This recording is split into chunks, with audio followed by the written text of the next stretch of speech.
You're watching lesser Adjutant Stork. It is 110 to 120 centimeters tall. It is vulnerable. It is a carnivore. It is an Asian bird. It lives for around 30 years.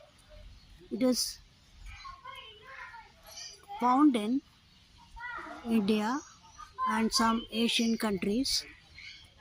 Its habitat is swamps and flooded areas.